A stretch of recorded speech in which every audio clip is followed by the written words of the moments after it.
Hello friends, welcome to Learning Sessions, and today in this video we are going to talk about the working capital management, which is a very important chapter from the module C of the AFM. And further ये chapter के साथ आपके working capital से related काफी ज्यादा जो concepts हैं वो यहाँ पर क्लियर हो जाएंगे एंड अल्टीमेटली इस चैप्टर में से आपको कुछ एक न्यूमेरिकल क्वेश्चन भी देखने को मिल सकते हैं. सो वीडियो को एंड तक अच्छे से जरूर गो थ्रू कीजिएगा ताकि आपके सभी के सभी कंसेप्ट्स वर्किंग कैपिटल से रिलेटेड आपके इजिली यहाँ पर रिजॉल्व हो पाए. And further if you want to get all the 3 other modules of the JAIIB AFM, तो उसके लिए आपको हमारी वेबसाइट jaib.learningsessions.in को यहां पर विजिट कर लेना है एंड वहां पर जाकर के आपको सिंपली साइन अप करना है. साइन अप करने के बाद आप वीडियोस को एक्सेस कर पाएंगे एंड साथ के साथ आप फ्री ऑफ कॉस्ट यहां पर पीडीएफ्स को भी एक्सेस कर सकते हैं. सो उसके लिए आपको सिंपली पीडीएफ सेक्शन के ऊपर जाना है. वहां पर चारों पेपर्स आपके IEIFS, AFM, PPB, RBWM चारों पेपर्स की फुल कोर्स आपको यहां पर पीडीएफ वहां पर फ्री ऑफ कॉस्ट मिलने वाली है. So do hurry up, do sign up right now and start preparing for the same. And let me tell you कि यहां पर आप चैनल को सब्सक्राइब करते हैं तो आपको डेली बेसिस के ऊपर JIIB के अपडेट्स मिलने वाले हैं. अपडेटेड वीडियोस हम यहां पर डेली बेसिस पर पोस्ट करते रहते हैं. तो फटाफट से चैनल को सब्सक्राइब कर लीजिए अगर आपने चैनल को अभी तक फॉलो नहीं किया है. And let's begin the session over here and it's related to the working capital management. अब कोई भी बिजनेस होता है, let's consider an example over there कि कोई भी बिजनेस है, लेट्स से इसकी XYZ यहां पर कंपनी है एंड यहां पर इन्होंने यहां पर काम करना है सोफा मैन्युफैक्चरिंग का. तो ये कौन सा काम कर रहे हैं?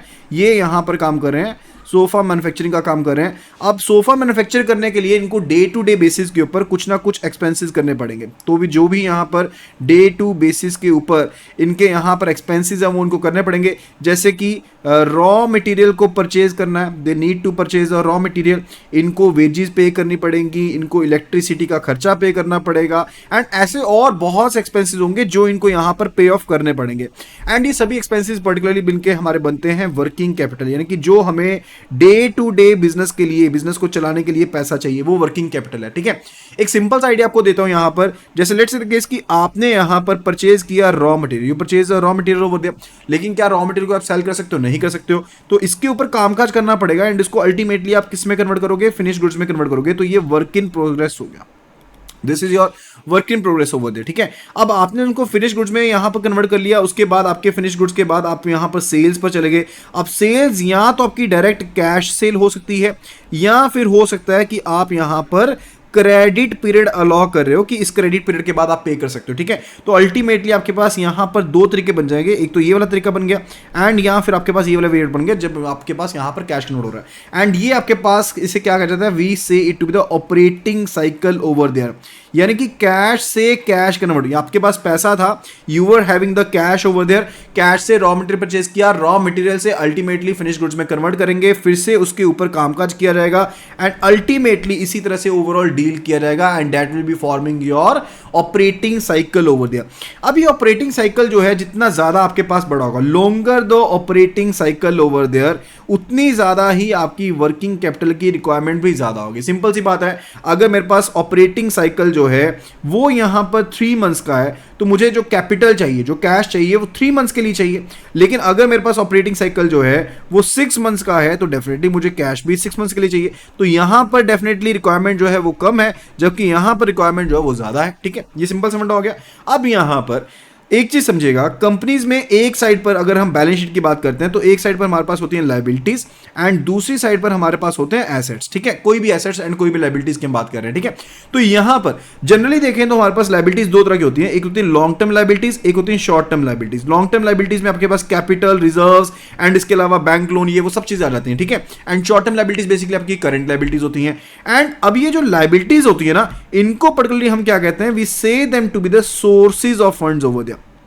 इनको हम सोर्सेज ऑफ फंड्स कहते हैं. जबकि जो एसेट्स हमारे पास होते हैं we say it to be the uses of funds over there. ठीक है, एंड यहां पर इस चीज को समझ लीजिए. एक डेफिनेशन हमारे पास आती है that's related to the gross working capital, that's related to gross working capital. तो total of the current assets is equal to what? It is equal to your gross working capital over here, right. And एक definition हमारे पास आती है net working capital की.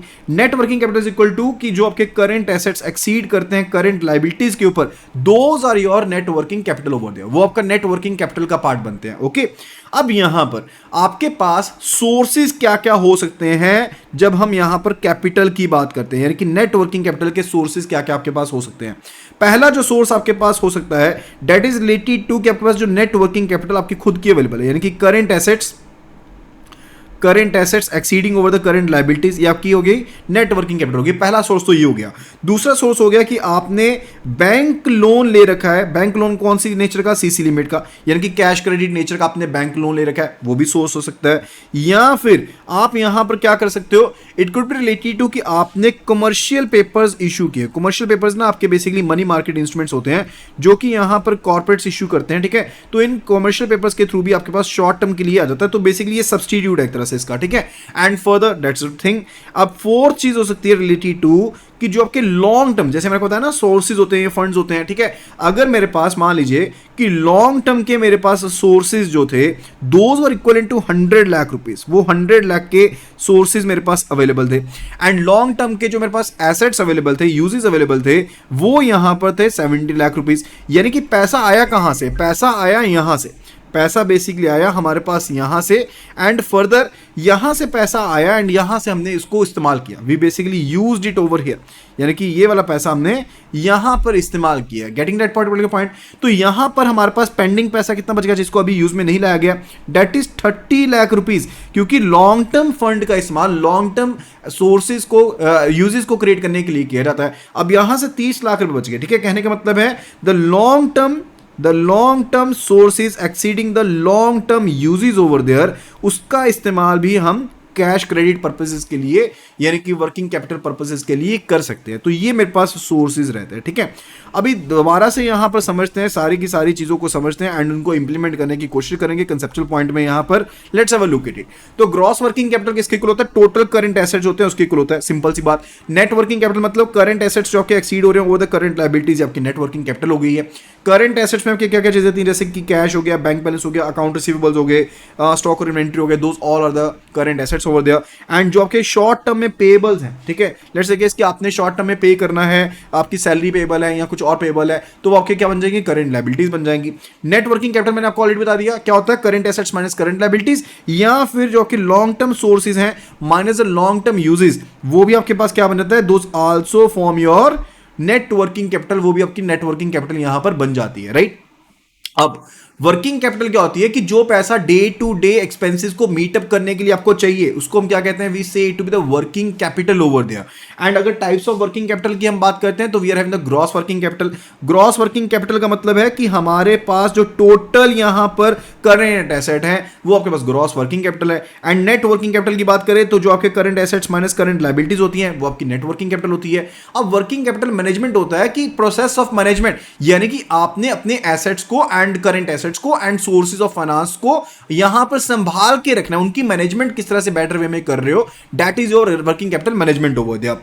अब एक हमने चीज समझी थी ऑपरेटिंग साइकिल के थ्रू, जिसको हम बेसिकली ऑपरेटिंग साइकिल कह रहे थे या फिर जिसको हम वर्किंग कैपिटल साइकिल कह रहे थे, एक ही चीज है, ठीक है। तो ऑपरेटिंग साइकिल में हमने क्या चीज समझी थी? We basically learn about the thing कि हमारे पास यहां पर चीज कहां से स्टार्ट हो रही है। आपके पास यहां पर एक जगह पर है कैश है, let's say case you were having the cash over here, and यहां पर इस कैश के थ्रू आपने जनरेट किया रॉ मटेरियल, यहां पर जनरेट कर लिया। You basically purchase the raw material, उसके बाद वर्क इन प्रोसेस चला एंड फर्दर यहां पर फिनिश गुड्स प्रिपेयर हो गए एंड अल्टीमेटली आप इनको सेल कर देंगे ताकि अल्टीमेटली फिर से आपके पास कैश जो है वो यहां पर जनरेट हो जाए। So this is particular word, this is the operating capital cycle, या फिर जिसको हम ऑपरेटिंग साइकिल कहते हैं या वर्किंग कैपिटल साइकिल कहते हैं, right.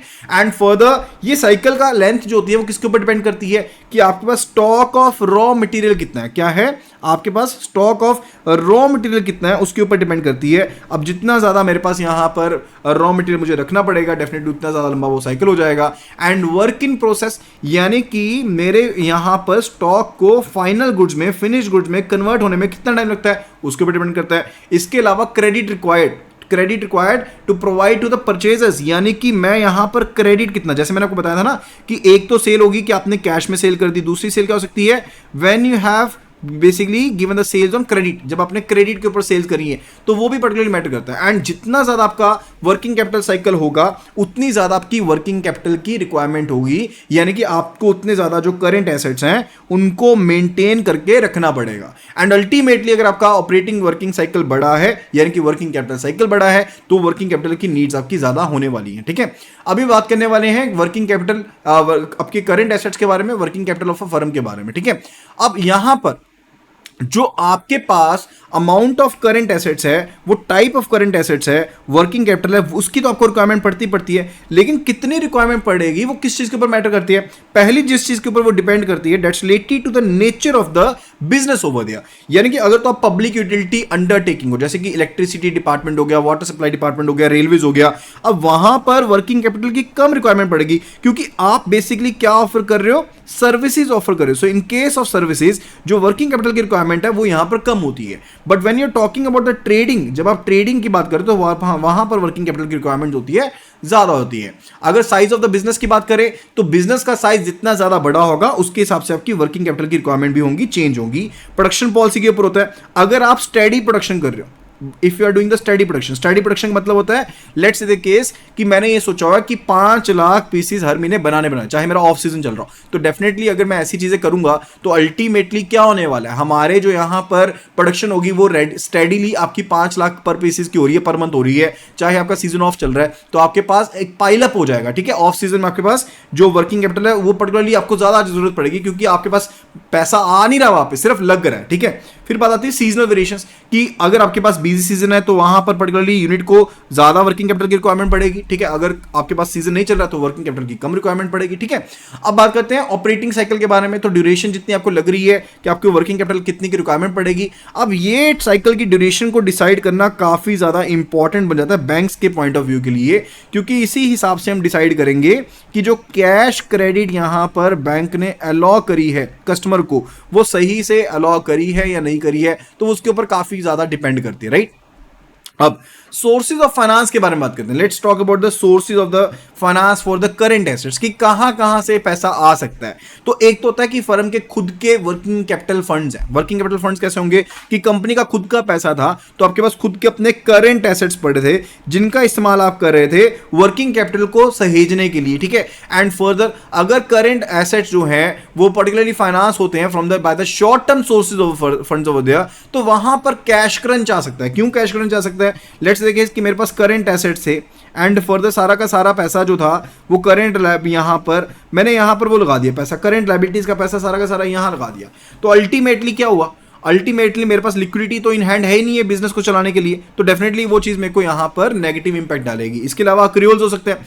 अक्रूअल्स are related to what thing, जैसे मान लीजिए यहां पर समझेगा अक्रूअल को यहां पर समझते हैं। लेट्स से द केस कि आपने यहां पर सैलरीज पेएबल करनी थी, यू वर टू पे द सैलरीज ओवर देयर, ठीक है। तो हमने क्या करनी थी? सैलरीज पे करनी थी, लेकिन अभी सैलरी हमने पे नहीं की है। We have not paid the salaries yet. Salary pay करनी थी लेकिन हमने अभी सैलरी पे करी नहीं है। तो अल्टीमेटली ये जो पैसा था, this is right now available, जिसका इस्तेमाल किया जा सकता है। तो इसका इस्तेमाल यहां पर किया जा सकता है। इसी तरह से अगर रेंट पेएबल था लेकिन अभी पे हुआ नहीं है, पैसा तो पड़ा ना पास में, पे करना है, अभी कर देंगे भाई, पे कर देंगे बाद में, लेकिन फिलहाल के लिए we are having the money with us, जिसका इस्तेमाल आगे किया जा सकता है, right. That's the main funda related to what, ये हमारे पास बन जाता है रिलेटेड टू द जो आपके पास अक्रूअल्स अवेलेबल है जिनका इस्तेमाल आप आगे कर सकते हैं। जैसे कि सैलरी ऑफ एम्प्लॉयज अक्रू कर जाती है, जैसे कि आप वर्किंग स्टार्ट करते हो फर्म की, लेकिन उसका इस्तेमाल पे तो आपने मंथ एंड में करनी है, तो तब तक आप उसका इस्तेमाल कर सकते हो। तो ये अक्रूअल जो होते हैं शॉर्ट टर्म फाइनेंस का एक आपके पास एक तरीका बन जाते हैं। इसके अलावा ट्रेड क्रेडिट, यानी कि मैं यहां पर बिजनेस कर रहा हूं, लेट्स सपोज ए जो है, ए पार्टी जो है वो बी पार्टी के साथ यहां पर बिजनेस कर रही है, एंड फर्दर यहां पर बी पार्टी जो है वो पर्टिकुलर क्या कहती है, एक यहां पर क्रेडिट पीरियड अलाउ कर देती है, ठीक है। ए जो पार्टी है वो बी पार्टी को क्रेडिट पीरियड अलाउ कर देती है कि आपकी जो पेमेंट है आप आफ्टर 3 मंथ्स कर देना, अभी के अभी करने की जरूरत नहीं है। तो वो पर्टिकुलर क्या बन जाएगा? That's a trade credit over there, ठीक है। एंड अमाउंट ऑफ क्रेडिट जो होता है वो बेसिकली डिपेंड करता है कि इंडस्ट्री की क्या प्रैक्टिस चल रही है, पेमेंट रिकॉर्ड क्या, यानी कि फर्म ए जो थी उसने पर्टिकुलरली वी को अलाउ किया, बी को तभी अलाउ करेंगे ना, क्रेडिट वर्दिनेस उसकी अच्छी है, तो वहां पर वो चीज चेक हो जाएगी, क्रेडिट वर्दिनेस के थ्रू चेक हो जाएगी। एंड लिक्विडिटी पोजीशन, अगर ए के पास पैसा नहीं है तो वो कैसे अलाउ कर देगी, तो लिक्विडिटी पोजीशन के ऊपर भी डिपेंड करता है। एंड फॉर द प्रॉफिटेबिलिटी के ऊपर भी डिपेंड करता है कि उसकी कितनी प्रॉफिटेबिलिटी है, ठीक है। अब उसके बाद बात आती है related to amount of credit जो कि अवेल किया जाना है, वो किसके ऊपर डिपेंड करता है, यानी कि अगर मैं सीसी लिमिट यहां पर बैंक से लेने जाता हूं, if I want to basically avail the CC limit, तो वो बेसिकली किसके ऊपर डिपेंड करता है। अगर सीसी लिमिट के ऊपर इंटरेस्ट रेट जो है वो लगाया जा रहा है 14% एंड एक बैंक लगा रहा है 8%, तो डेफिनेटली 8% वाली बैंक से मैं ज्यादा सीसी लिमिट अवेल कर सकता हूं ना। 8% वाली बैंक से मैं ज़्यादा सीसी लिमिट अवेल कर सकता हूँ, क्योंकि अल्टीमेटली मुझे लगेगा कि ये फंड्स का ज़्यादा बेटर वे इस्तेमाल हो जाएगा एंड मुझे कॉस्ट ऑफ कैपिटल भी यहाँ पर कम बढ़ रही है, ठीक है। तो यहाँ पर बेनिफिट मुझे ज़्यादा मिल सकता है, ठीक है। Are you getting this particular point over there? तो यहाँ पर मुझे बेनिफिट उसका ज़्यादा मिल सकता है। सो कॉस्ट ऑफ क्रेडिट अगर कम होती है तो डेफिनेटली हम ज़्यादा उसको यहां पर बेटर मानते हैं, ठीक है। उसके बाद liquidity position of the firm, यानी कि फर्म जो है वो पर्टिकुलरली क्या करेगी, फर्म जो है वो पर्टिकुलरली क्या करेगी। अब ये तो सीसी लिमिट से रिलेटेड हो गया, ठीक है। ऊपर वाले पॉइंट को दोबारा से समझना है, ये तो सीसी लिमिट से रिलेटेड हो गया। लेकिन इन केस अगर आपने जनरली भी यहां पर किसी फर्म से क्रेडिट पीरियड लेना हो, ठीक है, लेट्स से फर्म ए ने फर्म बी को क्रेडिट पीरियड देना है एंड फर्म ए कहती है कि मैं 14% के ऊपर दूंगी क्रेडिट पीरियड, ठीक है। एंड फर्म सी जो सेम ही चीज का वेंडर है वो यहां पर कहता है कि मैं 8% के ऊपर दे दूंगा, ठीक है। तो उसके ऊपर डिपेंड करता है कि इसके साथ डील करेंगे किसके साथ डील करेंगे। एंड लिक्विडिटी पोजीशन के ऊपर डिपेंड भी करता है। अगर फर्म जो है वो यहां पर हायर क्रेडिट पीरियड लेना चाहती है, अगर उसकी लिक्विडिटी पोजीशन कंफर्टेबल नहीं है, अगर यहां पर फर्म बी की बात कर रहे हैं, अगर फर्म बी की जो लिक्विडिटी पोजीशन है वो सही नहीं है, तो ये क्या कहेगी कि मुझे 3 महीने का नहीं, मुझे 6 महीने का क्रेडिट पीरियड प्रोवाइड करो, मुझे 6 महीने का क्रेडिट पीरियड प्रोवाइड करो। अगर वहीं पर इसकी क्रेडिट पोजीशन अच्छी है, अगर इसकी क्रेडिट पोजीशन अच्छी है, इसके पास अच्छे फंड्स अवेलेबल हैं, लिक्विडिटी पोजीशन अच्छी है, तो यहां पर ये शॉर्टर टर्म को यहां पर प्रेफर करेगी। क्यों? क्योंकि अगर मान लीजिए कि मैं किसी पर्सन से उधार लेता हूं, मैं 3 महीने का उधार लेता हूं, मैं कहता हूं मैं कैश पेमेंट दूंगा, तो कैश पेमेंट के ऊपर मुझे डिस्काउंट भी तो मिल जाएगा, तो डेफिनेटली वो चीज भी मैटर करती है। अब फर्दर बात करते हैं वर्किंग कैपिटल एडवांस के बारे में। वर्किंग कैपिटल एडवांस यानी कि आप कमर्शियल बैंक्स के पास जाएंगे, उनको बोलेंगे कि हमें यहां पर पैसा चाहिए, तो आपको दो तरह की फैसिलिटीज दे सकते हैं। One it is related to the fund based facilities and दूसरा रहेगा non fund based facilities. Fund based facility के केस में दे कैन ऑफर यू तो कैश क्रेडिट या फिर ओवरड्राफ्ट या फिर लोन दे सकते हैं या बिल डिस्काउंटिंग कर सकते हैं। अगर नॉन फंड बेस्ड फैसिलिटी की बात करते हैं तो this will be including the letter of credit, क्या आपको लेटर ऑफ क्रेडिट देंगे या बैंक गारंटीज देंगे या को एक्सेप्टेंस बिल्स जो है, ये फैसिलिटीज आपको प्रोवाइड कर सकते हैं, राइट। अब यहां पर बात करने वाले हैं सबसे पहले related to working capital finance के बारे में पता लगे कि कौन कौन से फाइनेंस की बात होती है।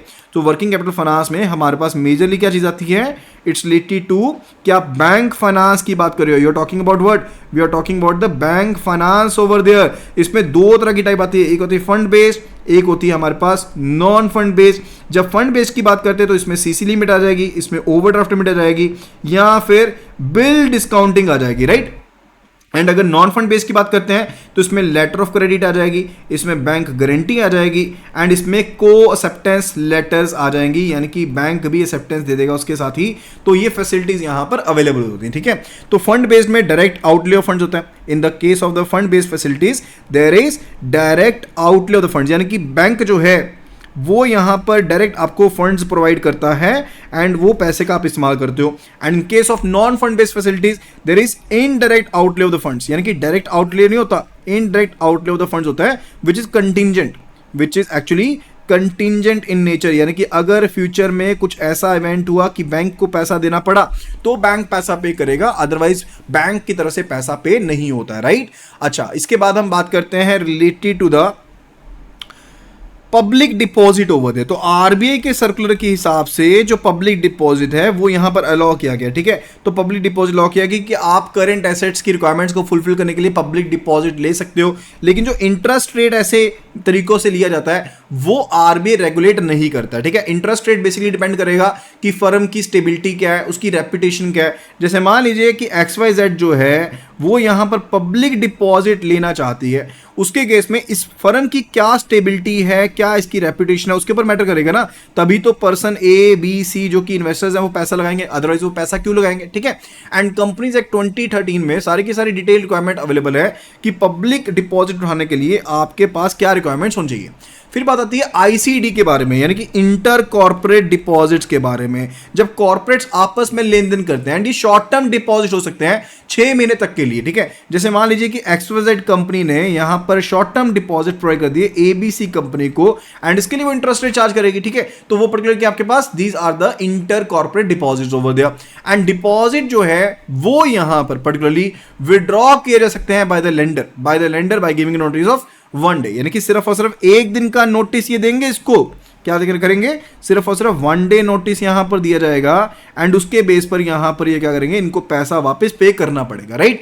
एंड यहां पर ICDs जो होते हैं वो 3 महीने या 6 महीने के होते हैं। Further related to rights debentures for working capital. Right debenture का मतलब होता है कंपनी XYZ, यहां पर वापस आइएगा, कंपनी XYZ जो है वो यहां पर पर्टिकुलरली क्या करना चाहती है, पैसा उठाना चाहती है। XYZ कंपनी है, अब XYZ कंपनी ने यहां पर इशू कर दिए debentures, it issued the debentures over there. अब इन जनरल अगर हम डिबेंचर्स की बात करते हैं, these debentures are for the long term tenor over there, long term के लिए डिबेंचर्स यहां पर होते हैं, राइट। एंड फर्दर यहां पर डिफरेंट इन्वेस्टर्स जो थे, लेट्स से केस की ABCD अलग अलग यहां पर इन्वेस्टर्स थे, इन्होंने पैसा लगा दिया।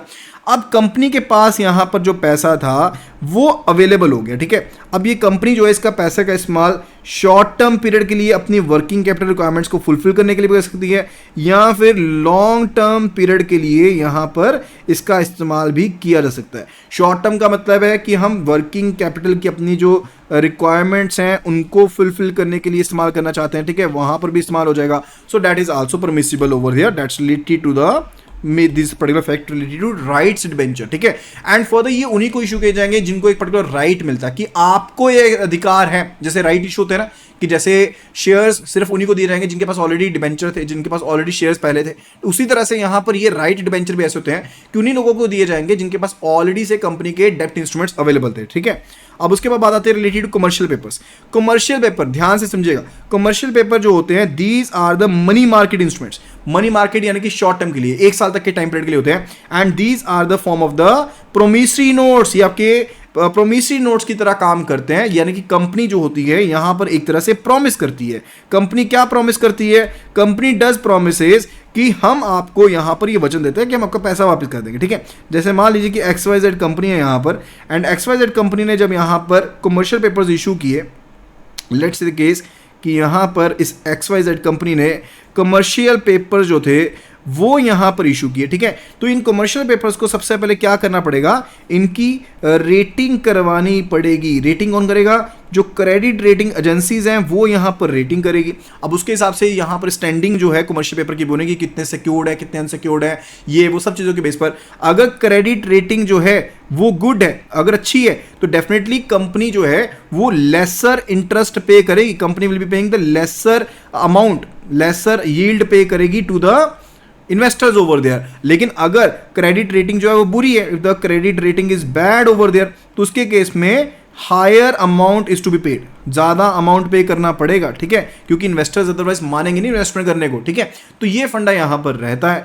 अब यहां पर जो ये पर्टिकुलर आपके पास कमर्शियल पेपर्स होते हैं, these are what, these are the money market instruments, ये आपके पास मनी मार्केट इंस्ट्रूमेंट्स होते हैं। And these are unsecured nature, ये सिक्योर्ड नेचर के नहीं होते हैं।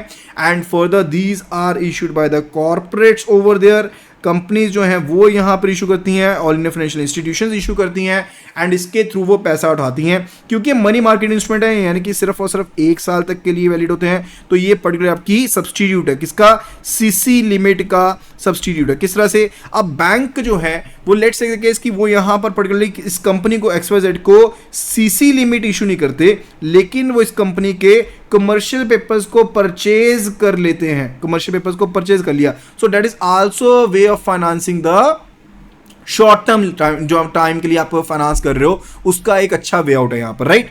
अच्छा, वापिस से यहाँ पर आते हैं, and it's related to the fact that commercial papers जो होते हैं ये मिनिमम डिनोमिनेशन कितनी होती है, minimum denomination is of ₹5 lakh, 5 lakh की मिनिमम डिनोमिनेशन है। उसके बाद मल्टीपल यानी कि 5 लाख, 10 लाख, 15 लाख, 20 लाख, इस तरह से चलता है, ठीक है। एंड फर्दर जो मिनिमम यहाँ पर ये पर्टिकुलरली इशू किए रहते हैं डिस्काउंट के ऊपर, ऐसा नहीं होता कि इनके ऊपर इंटरेस्ट पे किया जाता है। यानी कि अगर 5 लाख का CPA हो सकता है कि वो 4.7 का पे हो, 4.7 का दिया जाए, ठीक है, 4.7 लाख का दिया जाए, तो यानी कि डिस्काउंट के ऊपर पे होते हैं। मैच्योरिटी के ऊपर फुल अमाउंट मिल जाएगा, मैच्योरिटी के ऊपर will be getting the full amount over there. And इनकी जो मिनिमम मैच्योरिटी होती है वो होती है 7 डेज की, एंड जो मैक्सिमम मैच्योरिटी होती है वो होती है 12 मंथ्स की। लेकिन ये जो मैच्योरिटी डेट है, जैसे मैंने आपको बताया था कि यहाँ पर क्रेडिट रेटिंग एजेंसी जो है वो यहाँ पर क्या देती हैं, क्रेडिट रेटिंग एजेंसीज रेटिंग देती हैं। लेट्स से केस कि यहाँ पर इन्होंने कहा कि ये जो क्रेडिट रेटिंग है ना इस पर्टिकुलर कंपनी के लिए, that is valid up to June, वो जून तक वैलिड है। तो ऐसा नहीं है कि कंपनी जो XYZ थी वो कमर्शियल पेपर इशू कर देगी जिसकी एक्सपायरी जो होगी वो जुलाई की होगी, that is not permissible over there, वो चीज यहां पर अलाउ नहीं होगी। यानी कि जो अगर आप इशू कर रहे हो कमर्शियल पेपर्स, तो जो क्रेडिट रेटिंग एजेंसी है उससे ज्यादा टेनर के लिए यहां पर आप इशू नहीं कर सकते। एलिजिबल इश्यूअर्स की बात करें तो कंपनीज जिसमें कि NBFCs, all India financial institutions हो गई, वो यहां पर कमर्शियल पेपर्स को इशू कर सकती हैं। लेकिन यहां पर एक पर्टिकुलर चीज है कि उनकी जो टेंजिबल नेटवर्थ है जिसको हम TNW कहते हैं, जिसको हम TNW कहते हैं, यानी कि टेंजिबल नेटवर्थ जो होती है, यानी कि that is particular equal to net worth minus intangible assets के इक्वल होती है, वो अगर आपकी 4 करोड़ से ज्यादा है, उससे कम नहीं है, 4 करोड़ या उससे ज्यादा है, तो उसके केस में पर्टिकुलरली आप यहां पर कमर्शियल पेपर्स को इशू कर पाएंगे, अदरवाइज आप कमर्शियल पेपर्स इशू नहीं कर पाएंगे। इसके अलावा जो और एंटिटीज है, जैसे कॉपरेटिव्स हो गए, यूनियन गवर्नमेंट्स होगी, एंटिटीज हो गई, ट्रस्ट हो गए, एंड फर्दर जिनकी प्रेजेंस है एंड जिनकी नेटवर्थ 100 करोड़ या उससे ज्यादा है, वो भी यहां पर कमर्शियल पेपर्स को इशू कर सकते हैं। लेकिन कंडीशंस है, पहली कंडीशन है कि आपकी वर्किंग कैपिटल चलती होनी चाहिए, जो कि स्टैंडर्ड होनी चाहिए, ऐसा नहीं है कि वो NPO। दूसरी जो चीज है डेट्स रिलेटेड टू कि आपके लोन जो भी चल रहे होंगे, वो सारे के सारे लोन भी आपके स्टैंडर्ड कैटेगरी में होने चाहिए, तभी आप यहां पर पर्टिकुलरली क्या कर सकते हो, आप यहां पर कमर्शियल पेपर्स को इशू कर सकते हो। तो ये यहां पर रिक्वायरमेंट साथ में बनी हुई है। अब रेटिंग की रिक्वायरमेंट बोले, जैसे मैंने आपको बताया था कि जो भी एलिजिबल इश्यूज हैं उनको कम से कम एक क्रेडिट रेटिंग एजेंसी से रेटिंग करवानी पड़ेगी, जो कि सेबी के साथ रजिस्टर्ड होगी, यानी कि securities and exchange board of India के साथ रजिस्टर्ड होगी। एंड फर्दर जहां पर आपका इशू का साइज जो है वो 500 करोड़ से ज्यादा है, वहां पर आपको कम से कम 2 क्रेडिट रेटिंग एजेंसी से रेटिंग करवानी पड़ेगी। एंड फर्दर अगर वो क्रेडिट रेटिंग जो है दोनों ही सेम है, तो जो मिनिमम अमाउंट के लिए होगी उसको यहां पर माना जाएगा। लेट्स से केस कि आपने यहां पर पर्टिकुलरली क्रेडिट रेटिंग यहां पर करवाई, and credit rating was there for from 2 companies, यानी कि एक कंपनी थी CRA1 एंड दूसरी कंपनी थी यहां पर CRA2। अब इसने भी A3 रेटिंग करी एंड इसने भी A3 रेटिंग करी, ठीक है, लेकिन इसने A3 रेटिंग करी थी 500 करोड़ अमाउंट के लिए, एंड इसने रेटिंग करी थी यहां पर 450 करोड़ अमाउंट के लिए। तो यहां पर जो रेटिंग अब एडमिसिबल मानी जाएगी ना, वो ये वाली रेटिंग एडमिसिबल मानी जाएगी, because it is for the lower amount, क्योंकि ये यहां पर जो रेटिंग है वो लोअर अमाउंट के लिए इशू की गई है, राइट। ये चीज यहां पर क्लियर हो गई है, ओके। अच्छा, अभी वापस आते हैं यहां पर, एंड इट्स रिलेटेड टू कि सेकेंडरी मार्केट क्या एग्जिस्ट करती है। यस, सेकेंडरी मार्केट एग्जिस्ट करती है, लेकिन एक रेटिंग से रिलेटेड एक पॉइंट मैं आपको बताना भूल गया। वैसे वहां पर लिख दिया था मैंने कि जो मिनिमम रेटिंग चाहिए यहां पर वो कितनी चाहिए, मिनिमम रेटिंग यहां पर A3 रेटिंग मिनिमम यहां पर चाहिए होती है, that is minimum requirement over there. Secondary market की बात करें तो अगर कोई भी OTC यानी कि ओवर द काउंटर मतलब होता है जब पार्टी टू पार्टी यहां पर डायरेक्ट डील होती है, तो उसको हम ओवर द काउंटर कहते हैं। अगर स्टॉक एक्सचेंज इन्वॉल्व हो तो यहां पर एक्सचेंज ट्रेडेड कहते हैं, लेकिन अगर ओवर द काउंटर अगर आप कोई भी सेटलमेंट करते हो CP से रिलेटेड, तो उसको 15 मिनट के अंदर आपको रिपोर्ट करना पड़ेगा ट्रेड से रिलेटेड। कहां पर, financial market trade reporting and confirmation platform के ऊपर, इस पर्टिकुलर प्लेटफॉर्म के ऊपर आपको रिपोर्ट करना पड़ेगा। अगर आप कमर्शियल पेपर लेते हो तो उसके अगेंस्ट कोई भी आपको लोन नहीं मिल सकता है। Kindly please take a note कि आपको यहां पर कमर्शियल पेपर के अगेंस्ट किसी भी तरह का कोई भी लोन नहीं मिलेगा। एंड मैच्योरिटी अगर CP की हॉलीडे के ऊपर है तो उसको पिछले दिन पे कर दिया जाएगा, एंड CP को 90 दिन 30 डेज के अंदर बायबैक नहीं कर सकते, यानी कि 30 दिन के बाद ही कंपनी जो है वो बायबैक कर सकती है। बायबैक का मतलब होता है कि जिस पर्टिकुलर कंपनी ने यहां पर इशू किया था, क्या इशू किया था, जैसे इसने कमर्शियल पेपर इशू किए कंपनी ने, तो ये कंपनी अगर इनको दोबारा से परचेज करना चाहती है, यानी कि बायबैक करना चाहती है, तो यहां पर मिनिमम 30 डेज के बाद यहां पर ये परचेज कर पाएगी। So it will be after 30 days, not before that, right. ये चीज क्लियर होगी है। Now let's have a look at the thing over here and it's the factoring. Now factoring क्या सिस्टम होता है, let's have a look at it. मैं आपको factoring को ना यहाँ पर डेफिनेशन के थ्रू समझा रहा हूँ, एंड फर्दर पहले इसके पार्ट को समझ लेते हैं, यहाँ पर कंपोनेंट्स को समझ लेते हैं, ठीक है। अब यहाँ पर XYZ फर्म है, एंड XYZ फर्म ने अपना सामान सेल किया है, ठीक है। ये सामान सेल किया A person, B person and C person को, लेकिन ये जो सामान यहाँ पर बेचा गया है, दिस सामान ये जो बेचा गया है, ये बेचा गया है क्रेडिट के ऊपर, यानी कि उधार के ऊपर बेचा गया, राइट। अब लेकिन यहां पर आ गई प्रॉब्लम, इसके पास आ गया लिक्विडिटी इशू, इसके पास पैसा यहां पर अवेलेबल नहीं है। तो यहां पर XYZ जो है वो यहां पर गई एक कंपनी के पास, which is actually a factor over there, जो कि एक फैक्टर का काम कर रही है, ठीक है। अब फैक्टर पर्टिकुलरली क्या करेगा कि जो भी ये बुक डेब्ट्स है, these were the book debts over there, यानी कि जो पैसे अभी इसके पास वापस आने हैं, या simply we can say the account receivables over here, इसके अकाउंट रिसीवेबल्स थे जो यहां पर XYZ कंपनी को कभी ना कभी वापस मिले। लेट्स से गेस कि ये पैसा जो टोटल था वो यहां पर इन तीनों का मिलाकर के बन रहा था 20 लाख रुपीस का अमाउंट यहां पर बन रहा था, जो कि 3 महीने बाद वापस आना था, राइट। तो यहां पर पर्टिकुलरली क्या हुआ कि XYZ कंपनी ने अपनी यहां पर जो बुक डेब्ट से उनकी असाइनमेंट कर दी। असाइनमेंट बेसिकली एक्शनेबल क्लेम के ऊपर चार्ज क्रिएट होता है, तो उनकी असाइनमेंट यहां पर कर दी गई। यानी कि अब राइट किसके पास अवेलेबल है? Right is available with the factor over there. किस चीज के राइट अवेलेबल है? कि ये यहां पर इन पर्टिकुलर बुक डेब्ट्स को मैनेज कर सकती है and it's a rightful owner कि 3 महीने के बाद यहां पर ये XYZ कंपनी की बिहाफ पर यहां पर पेमेंट रिसीव कर सकते हैं from person A, B and C over here, right. अब यहां पर ये फैक्टर जो होगी अपफ्रंट यहां पर पेमेंट कर देगी। अब ये 90%, लेट्स से इसकी 90% जो यहां पर अमाउंट था, यानी कि यहां पर बन गया 18 लाख रुपीस का अमाउंट, वो यहां पर पे कर देती है to the XYZ company over there. अब XYZ कंपनी को बेनिफिट क्या हुआ कि उसकी यहां पर ये जो क्रेडिट की ट्रांजैक्शन थी, दिस वाज पर्टिकुलरली क्रेडिट, ये वाली ट्रांजैक्शन, ये वाली ट्रांजैक्शन, ये वाली ट्रांजैक्शन, ये क्रेडिट की ट्रांजैक्शन थी, ये किस में कन्वर्ट हो गई? This converted into cash transaction over दिया। साथ ही साथ बुक डेब्ट्स को मैनेज करने का काम किसके पास रहेगा? जो भी बुक डेब्ट्स हैं ये उनकी मैनेजमेंट का काम भी किसके पास रहेगा? फैक्टर के पास रहेगा। यानी कि इसकी दिक्कत सारी की सारी क्या हो गई है? यहां पर खत्म हो गई है। अब यहां पर after the period of 3 months, जब 3 महीने का टाइम यहां पर निकल जाएगा, तो यहां पर फैक्टर इनसे कनेक्ट करेगा, इन सभी से कनेक्ट करेगा एंड इनसे रिकवरी यहां पर ले लेगा एंड यहां पर इनसे रिकवरी जो है वो यहां पर ले ली जाएगी, ठीक है। तो ये हमारे पास कौन सा कंसेप्ट बनता है? This is related to the factoring over there. अब इसके बेसिक्स को यहां पर समझते हैं, let's understand the basics over दिया। तो फैक्टरिंग को हम अकाउंट रिसीवेबल्स फैक्टरिंग या फिर डेप्टर फाइनेंसिंग भी कहते हैं, जिसमें मेथड क्या रहता है कि कंपनी जो कि क्लाइंट है वो अपने अकाउंट रिसीवेबल्स यानी कि अकाउंट डेब्ट्स को सेल कर देती है। किसको सेल कर देती है? फाइनेंस, यहां पर फाइनेंशियल इंस्टीट्यूट यानी कि फैक्टर को सेल कर देती है किसी पर्टिकुलर डिस्काउंट के ऊपर, ठीक है, अमाउंट डिस्काउंट के ऊपर यहां पर वो सेल कर देती है।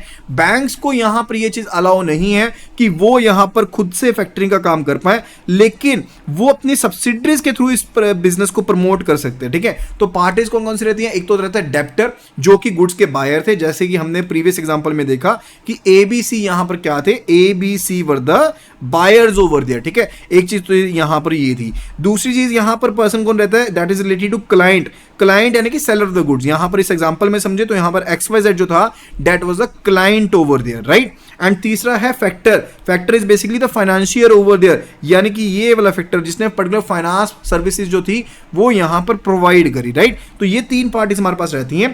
तो एक फैक्टर एक मैकेनिज्म रहता है जिसमें जो सेलर है, यहाँ की जो एक्सपोर्टर हो सकता है, वो यहां पर अपने राइट्स यानी कि एक्शनेबल क्लेम को ट्रांसफर कर देता है, बुक डेब्ट्स को ट्रांसफर कर देता है एंड फर्दर यहां पर पैसा जब आएगा, 3 टाइम पीरियड होगा, पूरा होगा, तो ये रिकवरी यहां से ले ली जाएगी फैक्टर के द्वारा, राइट। उसके बाद बात आती है फोरफेटिंग के बारे में। देखिए फोरफेटिंग का जो कंसेप्ट है that is particularly used majorly where, ये ज्यादातर कंसेप्ट यहां पर यूज होता है जब हम एक्सपोर्ट्स की बात करते हैं, यानी कि इंटरनेशनल एक्सपोर्ट्स की बात करते हैं, वहां पर ज्यादातर इसका इस्तेमाल होता है एंड ये लॉन्ग टर्म के लिए होता है। This is particularly for the long term over दिया।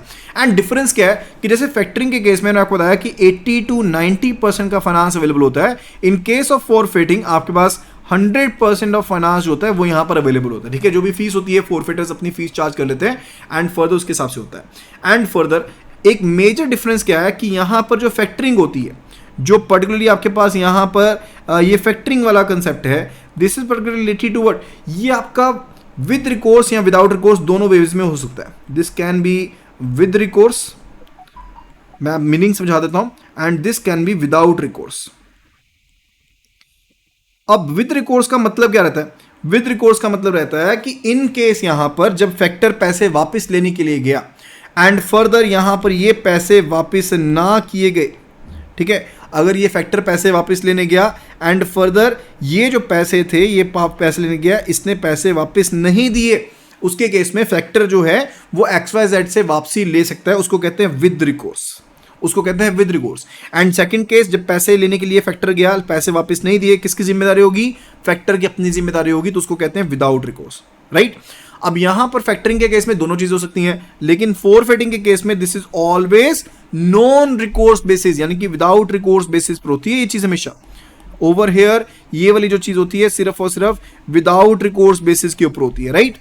सो यहां पर एक्सपोर्टर इंपोर्टर के लिए इंसॉल्वेंट होने का कोई दिक्कत नहीं रहती है कि वो इंसॉल्वेंट हो जाएंगे, क्योंकि 100% फाइनेंस होता है कॉन्ट्रैक्ट वैल्यू का, वो प्रोवाइड किया जाता है in case of the forfaiting over there. अब वर्किंग कैपिटल असेसमेंट की बात करते हैं। अब लेवल ऑफ टर्नओवर को डिसाइड करना काफ़ी ज़्यादा इंपॉर्टेंट स्टेप बन जाता है, क्योंकि अगर आपको पर्टिकुलर टर्नओवर सही से पता है तभी आप यहाँ पर असेसमेंट कर सकते हो कि उनकी वर्किंग कैपिटल की रिक्वायरमेंट कितनी है। अदरवाइज गलत रिक्वायरमेंट कर बैठोगे, गलत लैंडिंग कर बैठोगे। तो यहाँ पर एग्जिस्टिंग एंटरप्राइजेस के केस में तो आप क्या कर सकते हो, पास्ट परफॉर्मेंस को गो थ्रू कर सकते हो। You can go for the past performance over there कि हाँ इनकी पास्ट परफॉर्मेंस इतनी थी, इनकी इतनी टर्नओवर थी, उसकी बेस पर एक प्रोजेक्शन ले सकते हो।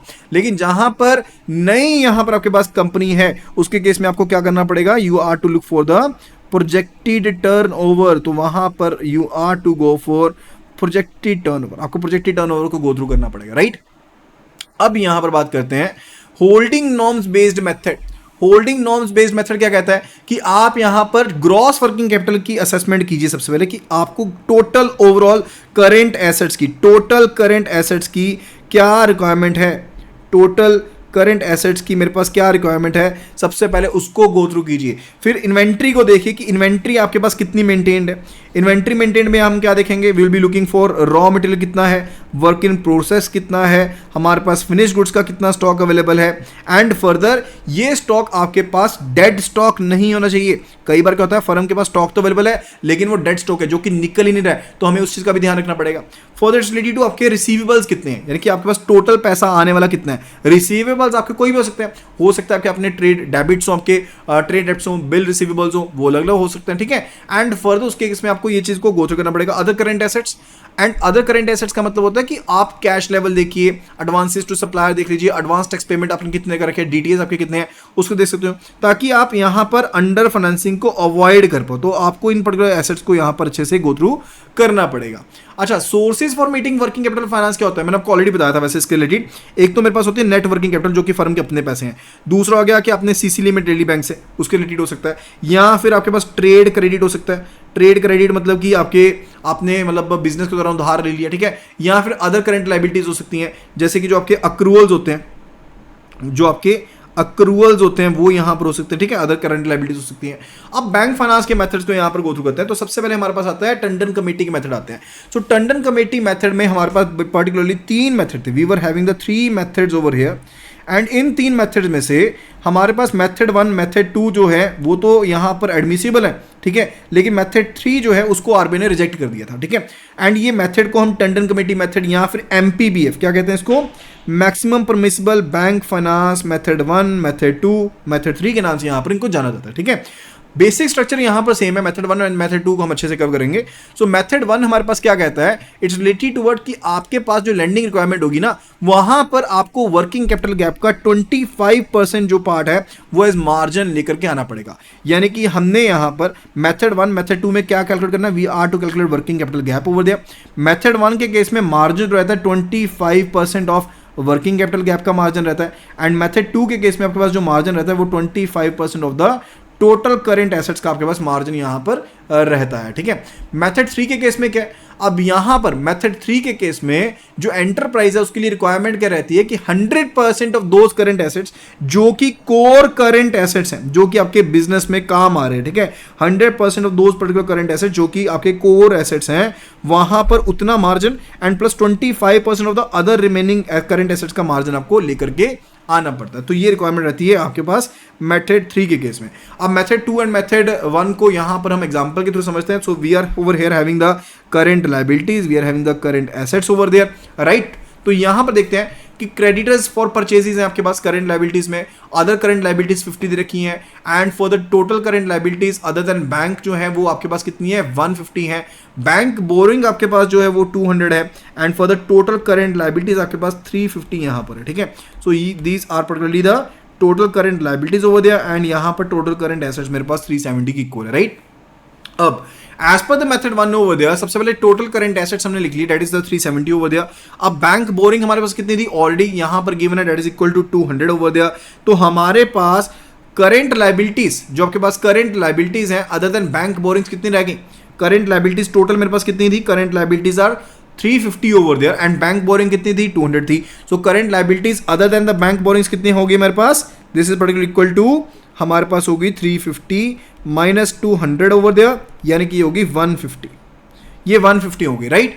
And further working capital gap क्या होगा, वर्किंग कैपिटल गैप हमारे पास क्या आ गया, that is equal to current assets minus the current liabilities other than the bank borrowings over there, वो हमने कैलकुलेट किया 370 minus 150 that is equal to 220। तो ये 220 आ गया। एंड मेथड 1 के केस में मार्जिन कितना मेंटेन करना था, मैंने आपको ऑलरेडी बताया था, इट इज 25% ऑफ WCG, यानी कि जितना भी वर्किंग कैपिटल गैप है उसका 25%। अब मेरे पास वर्किंग कैपिटल गैप आया 220, उसका 25% कर लिया, it calculated to be 55 over दिया। तो ये 55 हमने यहां पर कैलकुलेट किया है। तो ये हमारे पास क्या है, दिस इज योर मार्जिन, जो हमने मार्जिन लेकर आना है, ठीक है। तो मैक्सिमम परमिसिबल बैंक फाइनेंस क्या होगा, maximum permissible bank finance would be equal to 220 minus 55 that is equal to 165 over दिया।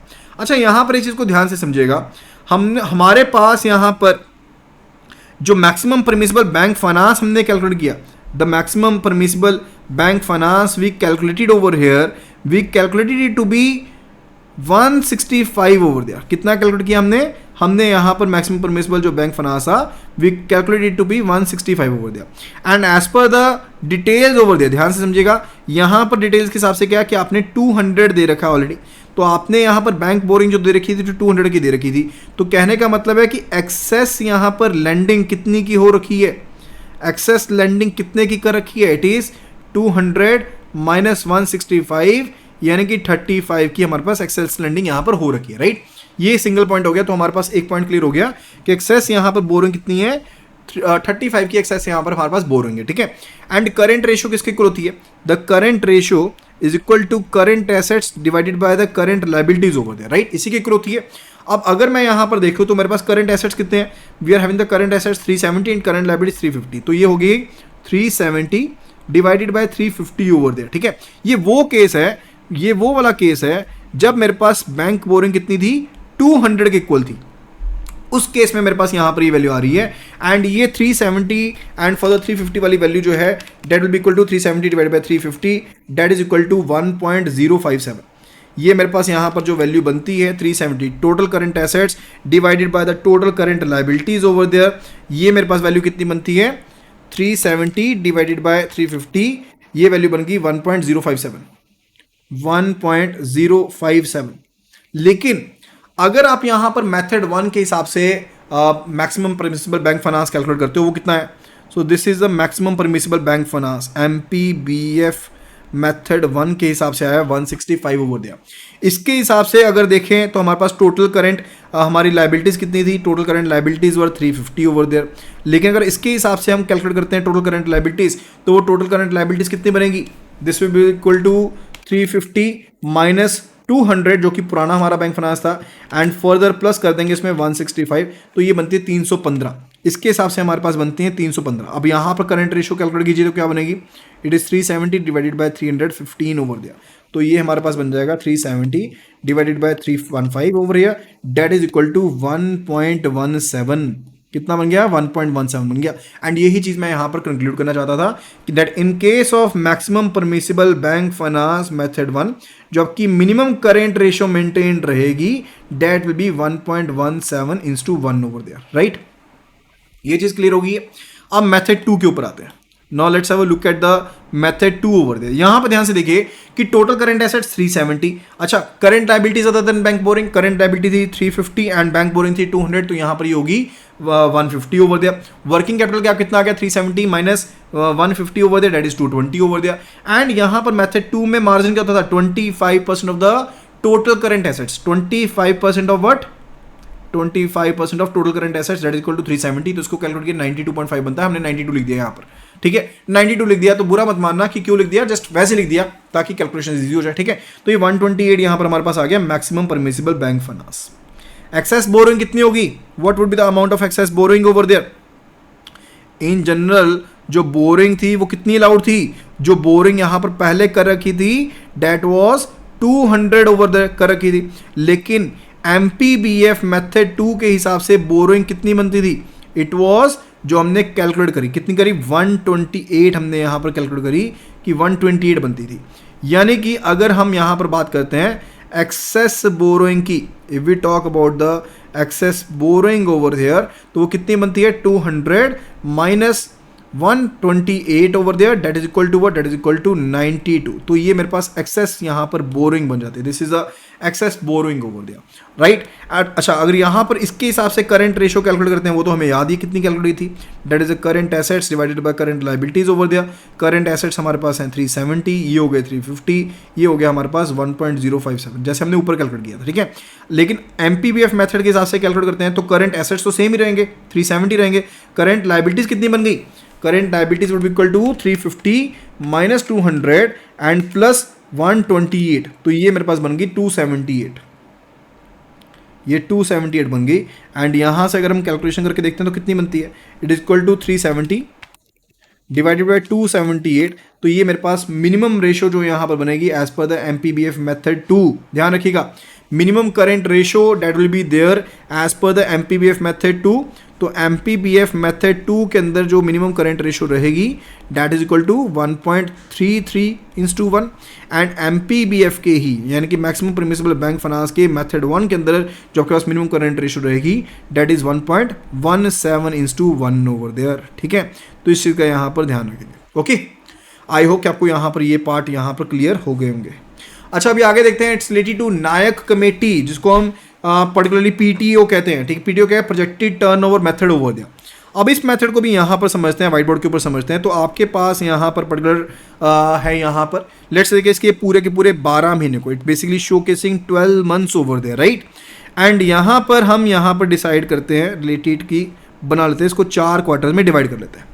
We will be dividing into 4 quarters over there, ये first, second, third and fourth quarter, 4 quarter हो गया आपके पास, ठीक है। And मान लीजिए आपकी टोटल प्रोजेक्टेड जो टर्नओवर थी, प्रोजेक्टेड टर्नओवर मतलब कि आगे आने वाले टाइम के लिए जो आपकी टर्नओवर है उसके बारे में बात कर रहे हैं। लेट्स से कि आपकी जो प्रोजेक्टेड टर्नओवर थी वो यहाँ पर है 20 लाख रुपीज़ की, 20 लाख रुपीज़ की, right. And for the year considering the fact, आप इस एक चीज़ को सपोज कर रहे हैं, क्या चीज़ एज्यूम कर रहे हैं, वी आर एज्यूमिंग कि जो आपके पास यहाँ पर ऑपरेटिंग साइकिल है यानी कि वर्किंग कैपिटल साइकिल है, जिसकी डेफिनेशन हमने ऊपर पढ़ी थी ना अभी, तो वर्किंग कैपिटल साइकिल की जो आपके पास ड्यूरेशन है that is particularly 3 months over here, 3 महीने की मान के चल रहे हैं। अब इस पर्टिकुलर सिनेरियो में इस टर्नओवर को हम डिवाइड कर लेंगे, यानी कि यहां पर ये 20 लाख की टर्नओवर का सिर्फ और सिर्फ 25% पार्ट जो है दैट्स बेसिकली आपकी रिक्वायरमेंट है। This is the maximum working capital requirement over there, ये पर्टिकुलर अमाउंट 25% का है, मैक्सिमम वर्किंग कैपिटल रिक्वायरमेंट है फर्म की। Getting my point over there, यानी कि हमने अपनी जो टर्नओवर थी उसको 4 पार्ट्स में डिवाइड कर लिया, 25% रह गया, ये 100% है, ठीक है। इसको 4 पार्ट्स में डिवाइड कर लिया तो 25% हो गया। एंड ये 25% मेरे पास क्या इंडिकेट कर रहा है, this is indicating the maximum working capital requirement over there, ये मैक्सिमम वर्किंग कैपिटल रिक्वायरमेंट को यहाँ पर इंडिकेट कर रहा है हमारे पास, राइट। अब यहाँ पर इस रिक्वायरमेंट में से बैंक कहता है, ये मेथड यानी कि किसने मेथड दिया था, ये नायक कमेटी ने मेथड दिया था, अनिल कपूर वाली नायक कमेटी नहीं, ये पहले जो नायक कमेटी आई थी उसने मेथड दिया था कि यहाँ पर इस 25% में से 5% का जो पार्ट है वो यहाँ पर आपको एज मार्जिन मेंटेन करना पड़ेगा। क्या करना पड़ेगा, मार्जिन मेंटेन करना पड़ेगा। अच्छा, ऑन द नटशेल अगर देखें, अगर एक फर्म है, firm XYZ is there and उसकी जो टर्नओवर है, प्रोजेक्टेड टर्नओवर है that is 20 lakh over there, ठीक है, 20 लाख की है, तो 20 लाख में से उसको फाइनेंस कितना मिलेगा, 20 लाख में से 20% का पार्ट उसको फाइनेंस मिलेगा मैक्सिमम, एंड यहाँ पर 5% जो है डेट इज द मार्जिन, ठीक है। यानी कि ये 20% का जो पार्ट हुआ ये फाइनेंस का पार्ट बन गया एंड ये जो 5% का पार्ट है ये मार्जिन हो जाएगा। तो इसके हिसाब से कैलकुलेट करने कितना पड़ेगा, यानी कि 4 लाख रुपए, 4 लाख रुपए उसको यहाँ पर क्या बनेगा, उसको पर्टिकुलर फाइनेंस मिल जाएगा एंड 1 लाख रुपए का उसको यहाँ पर मार्जिन जो है वो मेंटेन करना पड़ेगा एज पर द PTO, यानी कि आपके प्रोजेक्टेड एनुअल टर्नओवर, PATO के हिसाब से यहाँ प्रोजेक्टेड एनुअल टर्नओवर मेथड, जिसको हम नायक कमेटी मेथड कहते हैं, we say it to be the Nayak committee method over there. इसके हिसाब से आपको इतना चीज़ करनी पड़ेगी तभी आपको यहाँ पर इतना फाइनेंस मिलेगा, राइट। अच्छा जी, अभी आगे बढ़ते हैं, related to CBM method over दिया। जो CBM मेथड होता है ना, बेसिकली ये सीजनल एक्टिविटीज के लिए यूज होता है। किसके लिए यूज होता है, सीजनल एक्टिविटीज के लिए। जैसे मान लीजिए फिल्म प्रोडक्शन है, कुछ है, अब आपको पता नहीं कितना पैसा चाहिए, नहीं चाहिए, आपके पास पैसा इनफ्लो कितना आ रहा है, आउटफ्लो कितना जा रहा है। So basically we will looking for cash inflows and cash outflow. जो इस पॉइंट के ऊपर आपका मैक्सिमम डेफिसिट होगा, मैक्सिमम डेफिसिट यहाँ पर होगा, जिस पॉइंट के ऊपर डिफरेंस होगा इनके बीच में, उसके हिसाब से जो लिमिट है वो यहाँ पर बना दी जाएगी। एंड यहाँ पर कैश फ्लो स्टेटमेंट को प्रिपेयर किया जाता है मंथली एंड क्वार्टरली बेसिस के ऊपर for the calculation of the bank finance over there, right. अच्छा, अभी यहाँ पर देखते हैं तीनों मेथड्स को कंपैरिजन करते हैं।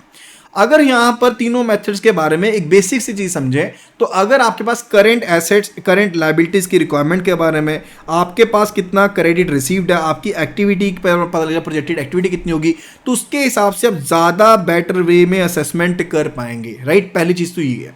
अब टंडन कमेटी मेथड या फिर जो नायक कमेटी मेथड है वो ज़्यादा सूटेबल है उनके लिए जहां पर ऑपरेशंस आपकी यूनिफॉर्म है, जहां पर ऑपरेशंस यूनिफॉर्म है, जहां पर वॉलेटिलिटी कम है। एंड फर्दर अगर वॉलेटिलिटी ज्यादा है तो कौन सा मेथड यूज करेंगे, सीबीएम, कैश बजट मेथड जो है वो यहां पर यूज करेंगे, ठीक है। अब वो पर्टिकुलर उन एक्टिविटीज के लिए जहां पर fluctuation month two month level basis के ऊपर है, सीजनल इंडस्ट्रीज है, वहां पर यूज करेंगे।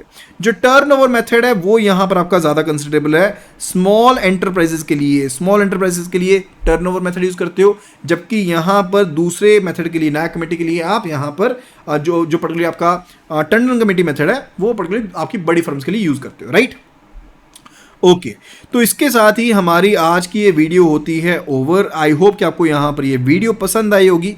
अगर वीडियो पसंद आई है तो फटाफट से वीडियो को लाइक कर दीजिए एंड शेयर कर दीजिए अपने फ्रेंड्स के साथ, कलीग्स के साथ, जो भी यहाँ पर JIB की प्रिपरेशन कर रहे हैं। Full course videos are available. Full course का मतलब होता है फुल कोर्स, यानी कि A to Z सारी की सारी डिटेल्स यहाँ पर अवेलेबल रहने वाली हैं। तो आप फुल कोर्स वीडियोस को गो थ्रू कर सकते हैं। You will be getting the access to the memory recalled questions, यानी कि जो प्रीवियस ईयर क्वेश्चंस हैं उनका भी आपको एक्सेस मिलने वाला है। You will be getting the access to the mock test over there. आपको मॉक टेस्ट का एक्सेस मिल जाएगा, मेगा टेस्ट का एक्सेस मिल जाएगा एंड साथ के साथ PDFs का एक्सेस भी मिलने वाला है। PDFs का एक्सेस आप लोगों के लिए फ्री ऑफ कॉस्ट अवेलेबल है अभी के लिए भी। आप सिंपली विजिट कीजिए हमारी वेबसाइट को, डेट इज jaiib.learningsessions.in। तो आपको इस वेबसाइट के ऊपर विजिट कर लेना है एंड फर्दर यहाँ पर विजिट करके आपको साइन अप कर लेना है, which is free of cost. And वहाँ पर साइन अप करने के बाद you will be able to access all the PDFs of all the free papers for free of cost. So that will be all. Thank you so much and see you again in the next video.